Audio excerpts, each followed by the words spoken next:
I've been an Uber driver for a while. It's not my dream job, but it helps me pay the bills. You meet all kinds of people, some talkative, some quiet, some strange, some rude, but mostly it's routine. Drive, pick up passengers, drop them off, repeat through the night. I had just finished another trip when a new request popped up. I glanced at the pickup location, a modeling agency downtown. Nothing unusual. I mean, I picked up people from clubs, offices, even hospitals. A modeling agency wasn't the weirdest place. I accepted the ride, turned the car around, and headed there. A few minutes later, I stopped by the curb to wait for the passenger, and that's when she stepped out. She was stunning, the kind of person you don't just glance at and forget. High cheekbones, big eyes, perfect posture, like she belonged on the cover of a magazine. Thinking about it, she probably did. But what surprised me wasn't just her looks, it was the exhaustion in her. She opened the door, slid into the back seat, and sighed, like she had been holding her breath all day. I asked, just to confirm, Leah? She nodded, rubbing her temples. Yeah, sorry, it's been a long day, she said. I started the trip home. She leaned back, closed her eyes for a second, and for the first few blocks, we didn't speak. I figured she wasn't in the mood, and I wasn't about to be the annoying driver forcing small talk. But then, out of nowhere, she chuckled to herself. I glanced at the rearview mirror. What's so funny? I asked. She opened her eyes, smiled, and said, just, all day, non-stop posing, changing outfits, trying to look perfect effortlessly. She made air quotes with her fingers, and now, here I am, just, tired in an Uber. I laughed. Well, at least you made it to the last stop of the day. She grinned. Yeah, the stage where humans are nearly immobile, she joked. It started as small talk, but there was something different about her. She wasn't just a model, not in the way you might expect. She was genuinely funny, sarcastic, and didn't take herself too seriously. The way she spoke made it seem like she wasn't just responding politely, she actually enjoyed the conversation. 15 minutes passed, like 5. By the time we neared her place, I wasn't ready for the ride to end. But then, something unexpected happened. The first raindrop hit the windshield, followed by another. Within seconds, the whole city was drenched in heavy rain. Leah groaned, looking out the window. Great, and I forgot my umbrella. I slowed down as we neared her building. Want me to stop right by the entrance? She hesitated, biting her lip, then after a second, she looked back at me. You know, there's a cafe nearby. If you're not in a rush, want to wait out the rain with a cup of coffee? I don't usually agree to things like that, but this time, I did. We drove into the parking lot of a small cafe, and I parked. Leah glanced at me with a small smile. Her eyes were still a little tired but amused. So, coffee it is, she asked, unlocking the door. I'm not sure exactly what made me agree to this, but I didn't want to question it. It was one of those moments where everything felt okay, even though it wasn't planned. We got out of the car and followed her into the cozy cafe with dim lighting. The place smelled of fresh coffee beans, the kind of aroma that instantly makes you relax. The sound of rain tapping against the windows only added to the atmosphere. Leah led me to a small table by the window, where we sat. The cafe was quiet except for the soft chatter of a few other customers. She ordered a cappuccino, and I got a black coffee. We sat there for a while, the world outside disappearing in the torrential rain. So, what do you do when you're not modeling? I asked, trying to keep the conversation going. She laughed softly. I wish I had some mysterious, intriguing answer for you, but most of the time, I just work. I spend all day in front of the camera, pretending to be someone I'm not. She paused, staring out the window, as if thinking about something. It's funny how the world sees me as perfect, flawless, but I'm just an ordinary girl, always exhausted and not really sure what I'm doing with my life. I could see the vulnerability in her eyes, the way she tried to open up without fully giving in. That wasn't the image she had to project, but in that moment, it felt real. Don't sell yourself short, I said. I'm sure being a model is a lot harder than it looks. The pressure must be crazy. She shrugged. Yeah, but it's part of the job. People see the pictures and think it's all glamorous, but behind the scenes, it's just work, endless work. I don't know if I want to keep doing this forever. We sat there for a while, just drinking coffee, with the sound of the rain setting the backdrop for our conversation. I couldn't explain why, but I felt comfortable with her. We'd only known each other for a short time, but it felt like we'd shared years of stories. Do you think we'll ever figure it all out? She asked softly, her voice tinged with a bittersweet smile. Figure out what life is all about, where we're supposed to be, what we're supposed to do. She smiled, but sometimes it's a little bitter, a little sweet. I feel like I'm just going through the motions, she said. I get it, I replied. I feel that way too, half the time. I'm not living some glamorous, exciting life. I drive Uber day in and day out, just to make a living, and there are days I feel stuck, like I'm on a treadmill, going nowhere. I think we all feel like that sometimes, I added, taking a sip of my coffee. Maybe we don't need to have all the answers right now. Maybe we just need to keep moving forward, one step at a time. She looked at me then, really looked at me, as if seeing something she hadn't noticed before. Her smile softened. I like that idea. It's nice talking to someone who gets it. We sat there for a bit longer, and I could feel the shift in the air between us. The rain had slowed down, but the conversation didn't. It wasn't just two strangers passing the time anymore. It was something deeper, something I still didn't fully understand, but I knew I didn't want it to end. Eventually, the rain stopped, and the cafe, which had felt like a safe haven for the last hour, was no longer needed. We stood up from the table, our coffee cups now empty, but the conversation still hung in the air between us. So, should we head out? I asked, glancing at her as she grabbed her purse. Leah nodded, her eyes sparkling with a mischievous glint I hadn't noticed before. Yeah, I guess so. I don't want you to have to hang out with me forever, she said with a teasing smile, but there was something behind it, something I couldn't quite understand. I walked with her out of the cafe, the cool night air hitting my face.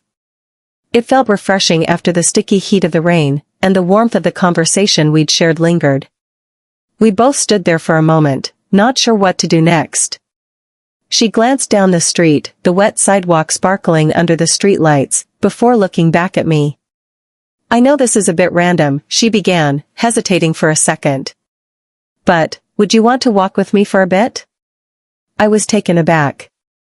This wasn't how things usually went. After a ride, passengers would just head out and go on with their lives. But there was something different about Leah that made me feel like this was something worth doing. I wasn't sure what it was, but I found myself nodding. Sure, let's walk. We walked slowly down the street together in a comfortable silence. The city felt quieter than usual, like the rain had washed away all the noise. We passed closed shops and quiet apartment buildings. Occasionally, Leah would point something out, an interesting cafe, a quirky bookstore, and I'd nod. She shared her thoughts, not groundbreaking, but easy. It felt like I was just walking with an old friend. So, where are you from? I asked, breaking the silence. I knew she was a model, but I didn't think she was from around here. She glanced at me, smiling. I'm originally from a small town up north. It's not exactly a big city, but I came here to work. My mom was a model too, and I guess I followed in her footsteps. But sometimes, I wish I hadn't. I could hear the regret in her voice, but she tried to brush it off with a strange laugh. You know, everyone tells me I should be happy with my life now, but sometimes I feel like I don't belong here. I stopped for a moment to listen to her. I always heard people talk about the glamorous side of modeling, the photo shoots, the fame, the parties, but this side, the exhaustion, the loneliness, was something I hadn't really considered. I get it, I said softly. Sometimes, a dream job is just a dream. It's not always about living up to what others expect of you.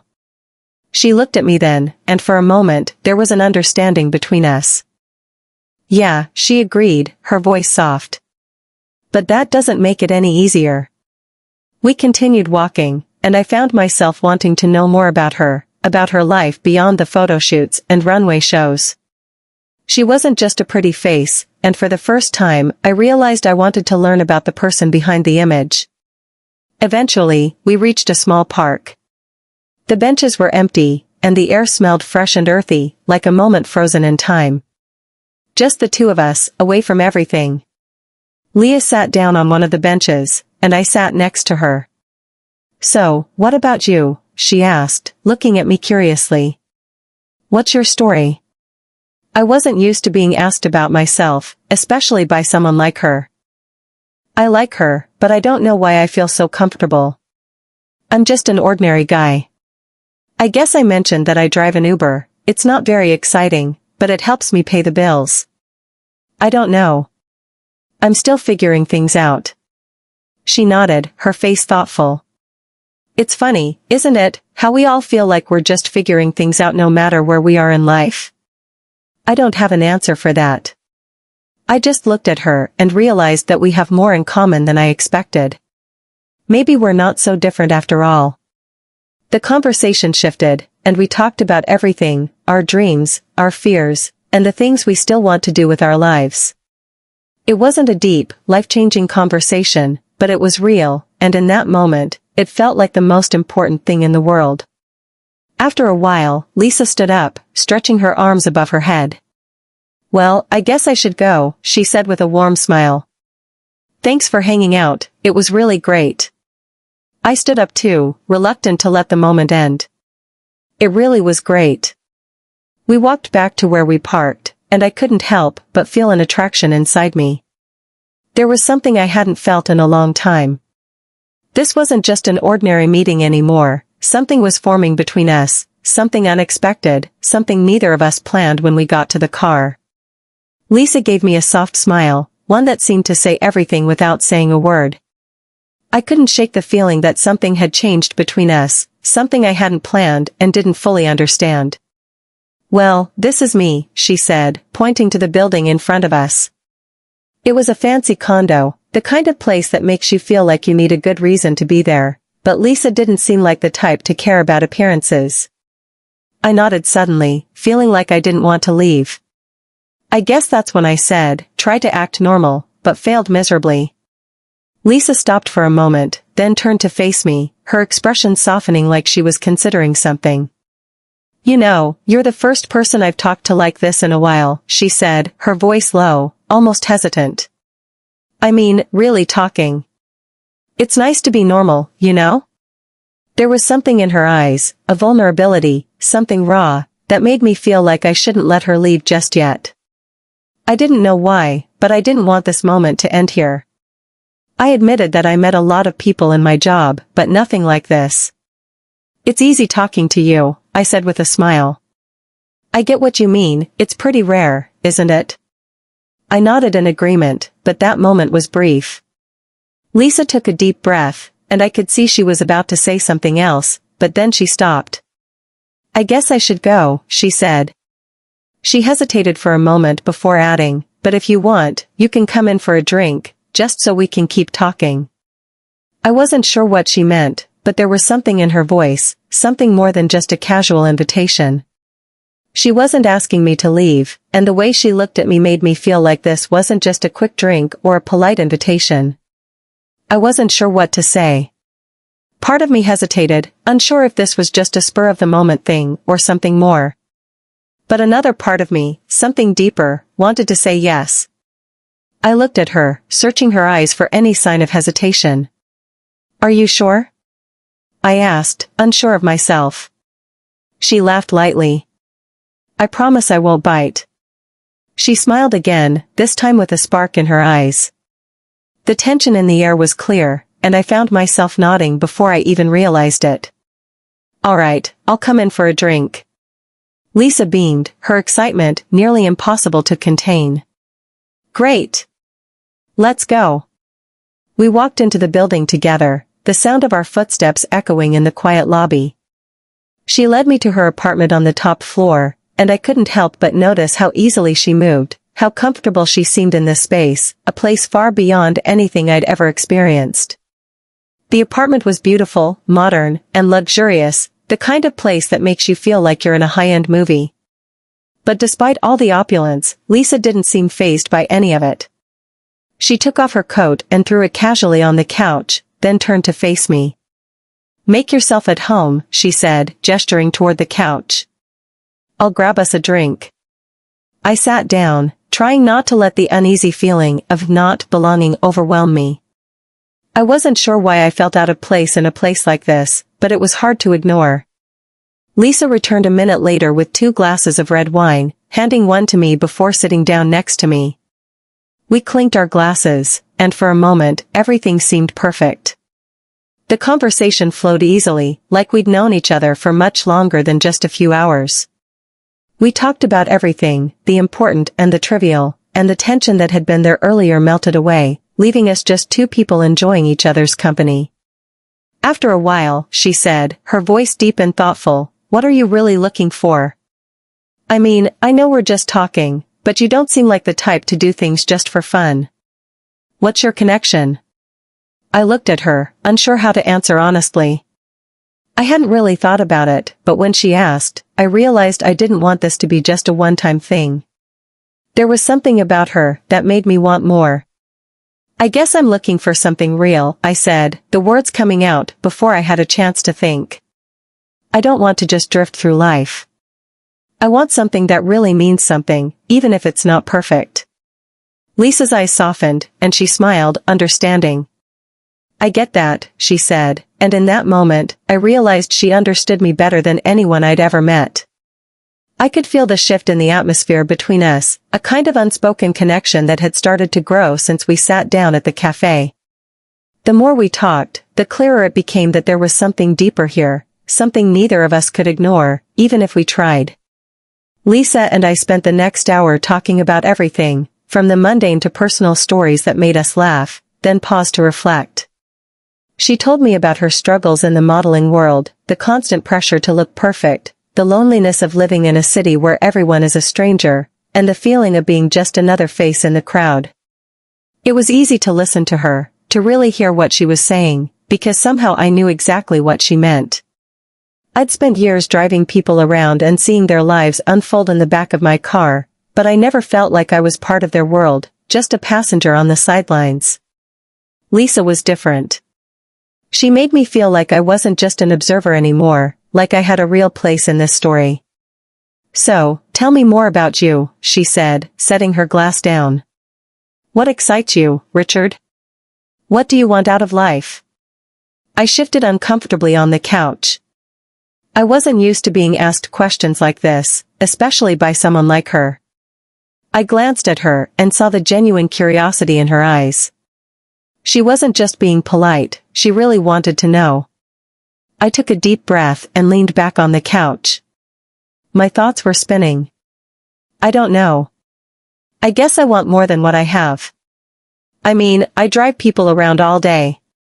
I meet a lot of people, but it feels like I'm just passing through their lives. I've never had anything that truly mattered to me. Lisa listened intently, her eyes never leaving mine.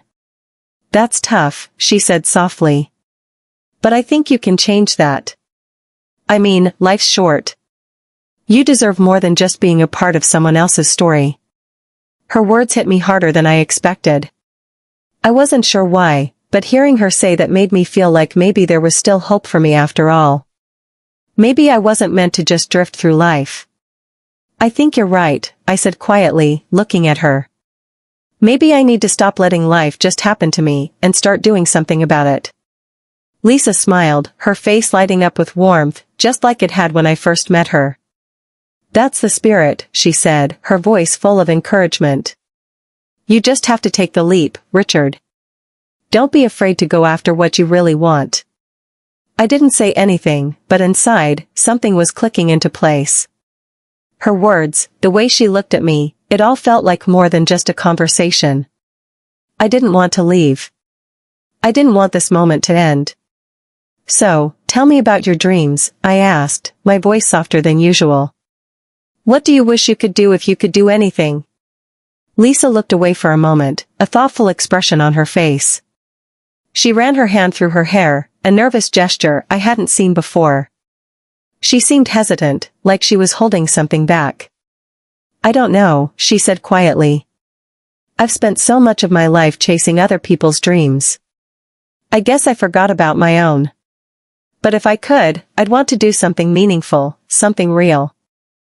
Her words hung in the air for a moment, and I could feel the vulnerability in them. It wasn't the kind of vulnerability she showed the world. No, this was the raw kind, the kind that only comes out when you're really alone with someone. I get it, I said softly. I think we both want something real. There was a silence between us, a heavy yet comfortable silence, as if we were both on the same wavelength, even if we didn't know what to do with it yet. Lisa broke the silence, her voice gentle. You know, Richard. I don't usually do this. I don't invite people up here. I don't let anyone into my house, but there's something about you. I don't know what it is, but I feel like I can trust you. Her words hit like a punch to the stomach, and I believe those words carry more meaning here, and for the first time in a long time, I realized that maybe I could trust her too. I leaned closer, my heart pounding in my chest. I trust you too, Lisa. We sat there, just inches apart, and for a moment, I felt like the outside world had disappeared. It was just the two of us in this space, this bubble of connection that felt impossible to ignore without saying another word. Lisa reached out and gently touched my hand. That moment was quiet, yet full of energy, something new beginning to form between us. The tension between us grew, and I couldn't help but wonder where this would lead. Was it just a fleeting connection, or was there something waiting to unfold? I still didn't know the answer, but for the first time in a long time, I was ready to find out. Days had passed since that night at Lisa's apartment, and things between us had only gotten more tense. I couldn't stop thinking about her, the way she smiled, the way she looked at me as if there was more behind her eyes. I knew something was happening between us, but I couldn't put it into words. It felt like we were both walking on a thin line, unsure whether we should cross it or stay on opposite sides. I had told myself that I wouldn't let things get complicated, but I had already crossed that line. The moment I stepped into her world, the truth was, I had fallen for her, deeply in love with her. I found myself texting her all the time, finding excuses to check in, to talk to her, to understand more about who she was when she wasn't in front of a camera or on a runway. To me, she had become more than just a beautiful model. She was real, someone I could talk to, laugh with. Someone who made me feel like I wasn't just a driver drifting through life, but there was something else I wasn't sure about. Lisa was always guarded, and there were moments when I could see a wall go up between us. It wasn't what she said, but how she pulled back when things started to get too close, as if she was afraid of getting hurt or afraid of hurting me. That night, she invited me to dinner. It was supposed to be just another casual meet-up, but there was something in the way she texted me, something in her words, telling me it was different. I could feel it. This time, she wanted to talk about more than just surface-level things. She wanted to get to the core of the things we had been through. We met at a quiet restaurant, one of those places with an intimate atmosphere, soft lighting, and the noise from other tables fading into the background. Lisa was already sitting at the table when I arrived, looking as stunning as always. She smiled when she saw me, but there was a hint of worry in her eyes. "Oh," she said, her voice warm yet unsure. "I'm glad you could come." "Of course," I replied, sitting across from her. "You know I wouldn't miss it." We ordered food, and as the conversation flowed, I couldn't shake the feeling that something was weighing on her mind. She was quieter than usual, her smile not as easy as before, and she seemed distracted, as if she was trying to figure something out, something she wasn't saying. After a long pause, she finally spoke. "Richard, I've been thinking a lot about us, about everything," she said, her voice barely above a whisper, as if she knew where this was going. "I think I'm scared," she added, her voice trembling slightly. "I've spent so much time in my life building walls around me, walls that I never let anyone cross." She hesitated, her words coming out slowly, as if she was trying to piece them together in a way that wouldn't hurt. "I feel like I'm starting to let them fall, And I'm not sure if I'm ready for that, she confessed. Her words hit me harder than I expected. It wasn't what I hoped to hear, but I understood. I understood that she knew. I had spent most of my life keeping people at arm's length, afraid of what could happen if I let anyone in. I reached across the table and placed my hand over hers, calming her, trying to reassure her. Lisa, I said gently, I'm not going anywhere. I'm not expecting you to trust me overnight, but I'm here. I'm here for you, no matter what. You don't have to rush anything. I'm just glad we're doing this. Her eyes softened as she looked at me, a mixture of gratitude and fear on her face. I don't know if I'm ready for something serious, she admitted, her voice barely a whisper. But maybe we can take it slow and see where it goes. I smiled, feeling the tension in my chest ease a little. That sounds good. We'll figure it out together. And just like that, the weight that had been pressing on us lifted. I could see it in her eyes, the relief, the silent hope that maybe, just maybe, this was worth pursuing. The night went on, but it was no longer the same. We talked, laughed, and shared stories. The uncertainty that had clouded our conversations before had finally dissipated, replaced with a calm understanding that whatever happened next, we were in this together. As the night came to an end, I walked Lisa back to her apartment. We stood outside for a while, the cool evening air enveloping us. I could see the light from her apartment shining softly on her face, and for the first time, I felt like I wasn't just a guy she was meeting on a whim. I was someone she trusted, someone she cared about. Thank you for tonight, she said, her voice warm. I needed this. I need you. And just like that, I knew. I knew this wasn't just some fleeting connection. This was real. I'm glad I could be here, I said. My heart was filled with something I hadn't felt in a long time, something that felt like home. Lisa smiled, leaning in to give me a soft kiss on the cheek, before she turned and walked inside, leaving me standing there watching her. I truly realized that no matter what happened next, I wasn't going anywhere. We had both taken the leap, and now we'd see where it would lead. And for the first time in a long time, I was ready for whatever came next. Looking back at everything that had happened, I realized that this whole experience had taught me something I didn't expect. Life doesn't always go according to plan, and sometimes the best things come when you stop overthinking and just let them happen. I used to think I had everything figured out, that I was fine just going through the motions, keeping things steady. But Lisa, she changed all that. She made me question the way I was living. She showed me that you can't just wait for life to hand you something meaningful, you have to take risks, be vulnerable, and trust people, even when it's scary. I had spent so much time building walls around myself, telling myself I didn't need anyone, that I could do everything on my own. But the truth is, we're all just looking for connection, and if you're lucky, you'll find someone who makes you feel like you're not alone in this crazy world. With Lisa, I didn't just find someone beautiful. I found someone who understood me, someone who made me feel cared for. She made me realize that taking a risk, opening up to someone, and letting life surprise you isn't so bad after all. What I've learned from all of this is that sometimes the best things happen when you stop holding life back. Life isn't always perfect, and relationships aren't always easy, but they're worth fighting for. So if there's one thing I can leave with you, it's this: don't be afraid to take the leap. Don't be afraid to let people in, to trust, to love. It might lead to something you never expected, and that's what makes it all worth it.